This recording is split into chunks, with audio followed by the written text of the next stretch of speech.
Church में एक पादरी ने रविवार के दिन आने वाले बच्चों को समझाया कि जिन्हें भी स्वर्ग जाना है उन्हें सेवा कार्य जरूर करना चाहिए। उन बच्चों ने पूछा कि हम सेवा का कार्य कैसे कर सकते हैं, क्योंकि स्वर्ग तो हम सभी जाना चाहते हैं। पादरी ने कहा, सेवा कई प्रकार से हो सकती है। अगर कोई डूबता हुआ दिखे तो उसे पार कराना चाहिए। किसी के घर में आग लग गई हो तो जाकर घर के व्यक्तियों को और घर के सामान को बाहर निकालने में मदद करनी चाहिए। ये बहुत सरल सी बात है।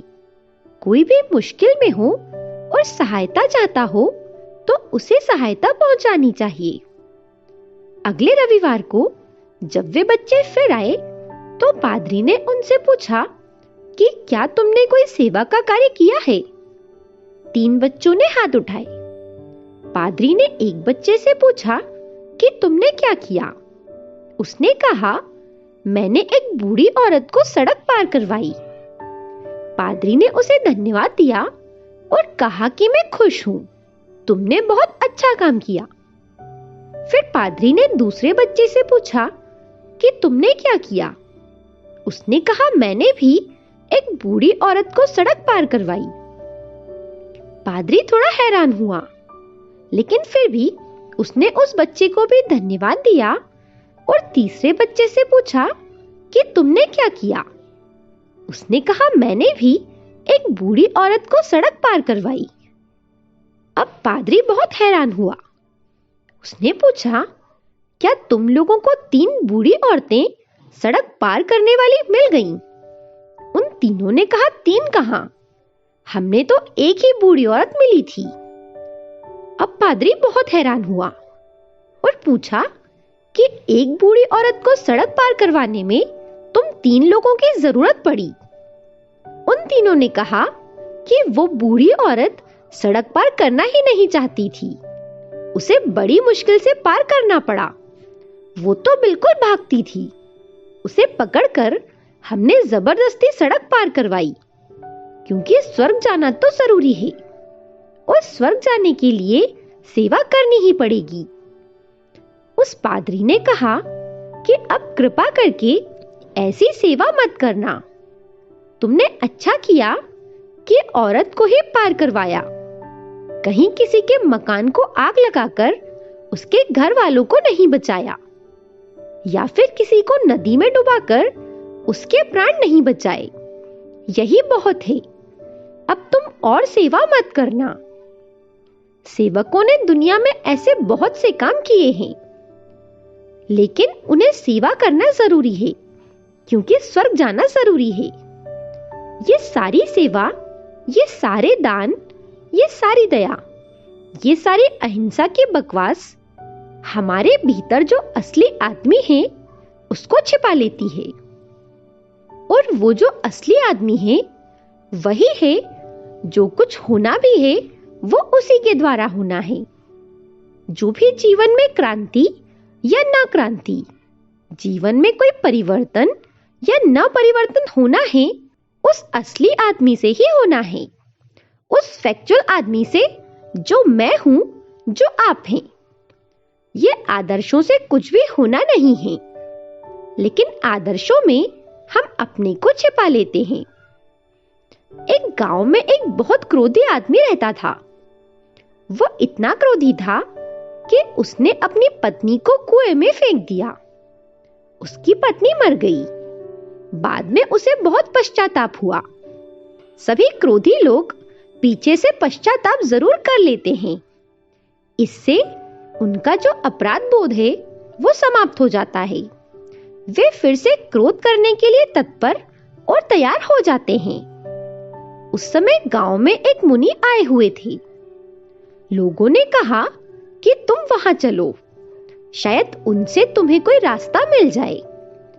मुनि के पास उस क्रोधी व्यक्ति को ले जाया गया और मुनि, जो हमेशा से रास्ता बताते रहे, वो उन्होंने उसे भी बता दिया कि तुम सन्यासी हो जाओ। बिना सन्यासी हुए क्रोध से छुटकारा नहीं हो सकता। संसार में रहोगे तो क्रोध और लोभ और मोह में ही फंसे रहोगे। ये तो संसार में स्वाभाविक है। सन्यासी हुए बिना क्रोध से बाहर तुम नहीं हो सकते। वो आदमी तो दुख में था ही। उसने अपने वस्त्र फेंक दिए। वो नग्न खड़ा हो गया। उसने कहा कि अब मैं सन्यासी हो गया। मुनि बड़े हैरान हुए और उन्होंने उसे बहुत धन्यवाद दिया। उन्होंने कहा कि ऐसा व्यक्ति मैंने पहले कभी नहीं देखा। इतना संकल्पवान, तत्क्षण इतनी शीघ्रता से परिवर्तित हो जाने वाला। एक तो वो बाल्याभेल की कथा थी और दूसरी तुम्हारी कथा है। मुनि धोखे में आ गए। पूरे गांव ने प्रशंसा की, लेकिन उनको पता नहीं था कि ये क्रोधी आदमी का सहज लक्षण है। क्रोधी आदमी शीघ्रता से कुछ भी कर सकता है। ये उसके एंगर का ही, ये उसके क्रोधी होने का ही सबूत था।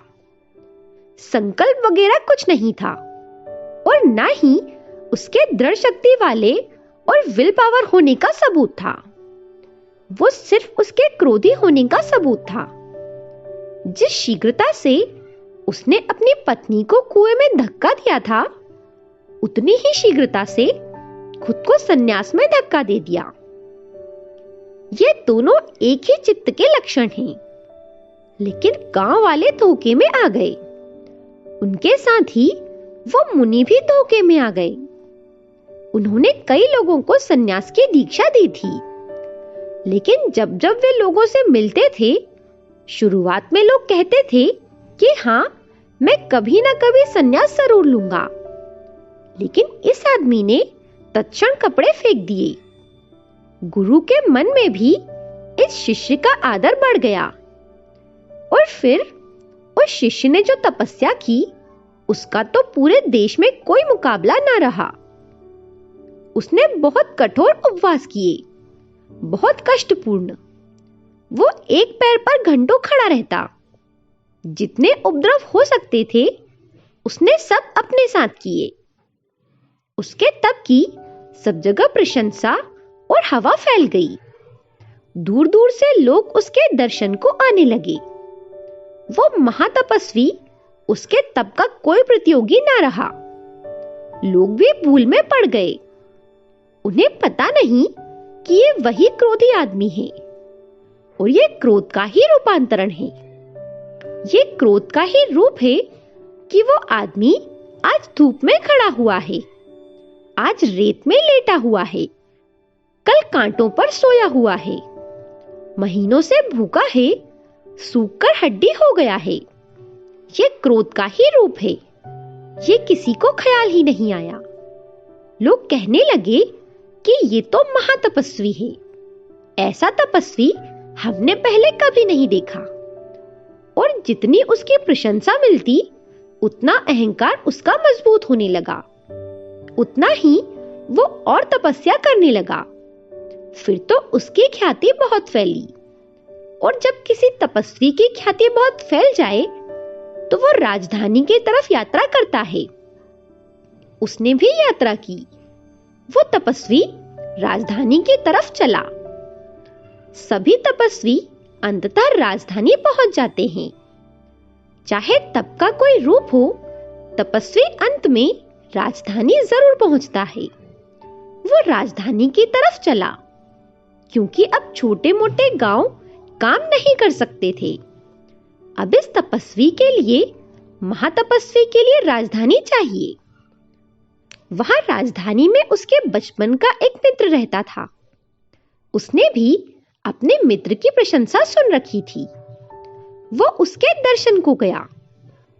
उसके मन में संदेह जरूर था कि वैसा क्रोधी व्यक्ति कहीं सब क्रोध का रूपांतरण ना हो। ये जो इतनी तीव्र तपस्या चल रही है, ये कहीं क्रोध का ही रूप ना हो।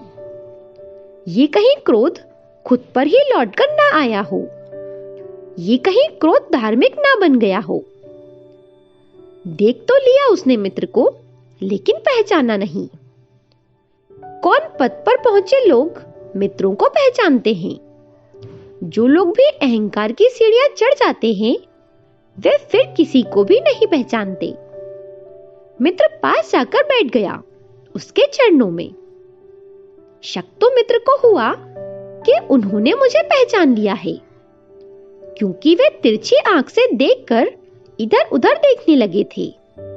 क्योंकि ना पहचाना होता तो बार बार देखने की उस तरफ कोई जरूरत नहीं थी, और देखने से बच भी रहे थे उसकी भी कोई जरूरत नहीं थी।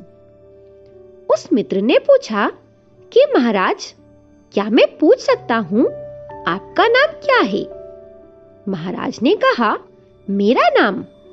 अखबार नहीं पढ़ते हो क्या? रेडियो नहीं सुनते हो? मेरा नाम कौन नहीं जानता? लेकिन फिर भी तुम पूछ रहे हो तो बता देता हूं, मेरा नाम मुनि शांतिनाथ है। कहने से ही मित्र को ख्याल आ गया कि शांति कितनी उपलब्ध हुई होगी। 2-4 मिनट शांतिनाथ आत्मा और परमात्मा की बातें करते रहे। कुछ देर के बाद उस मित्र ने फिर पूछा कि मुनि जी, क्या मैं पूछ सकता हूं आपका नाम क्या है? मुनि जी तो हैरान हो गए। हद हो गई, अभी ही तुमने पूछा था और मैंने बताया था। उन्होंने कहा, सुनते नहीं हो क्या तुम बहरे हो? मैंने कहा ना, मेरा नाम मुनि शांतिनाथ है। मित्र का संदेह मजबूत होने लगा। शांति खो गई थी। 2-4 मिनट आत्मा परमात्मा की फिर से बातें चलती रहीं। मित्र ने फिर पूछा, मैं भूल गया, आपका नाम क्या है? अब तो उन्होंने डंडा उठा लिया और कहा, अब मैं तुम्हें बताता हूं कि मेरा नाम क्या है। उसके मित्र ने कहा, मैं पहचान गया शांतिनाथ जी, आप में कोई अंतर नहीं आया है, सब बिल्कुल पहले जैसा ही है। चित्त स्वयं को और सबको धोखा देने में समर्थ है, लेकिन धोखे से चित्त रुग्ण होता चला जाता है, अस्वस्थ होता चला जाता है। हम सब भी ऐसे धोखे रोज दे रहे हैं। हमारी मुस्कुराहटें झूठी, हमारा प्रेम झूठा, हमारी दया झूठी, हमारी अहिंसा झूठी, और भीतर जो हमारी सच्चाई है वो बिल्कुल ही कुछ और है। बाहर से हम मुनि शांतिनाथ हैं, पर भीतर हम कौन हैं? वो हमें खोजना है और जानना है। वही हमें पहचानना है कि भीतर आखिर में हम कौन हैं। ये कहानी ओशो के प्रवचनों से ली गई है। मेरे साथ बने रहने के लिए धन्यवाद।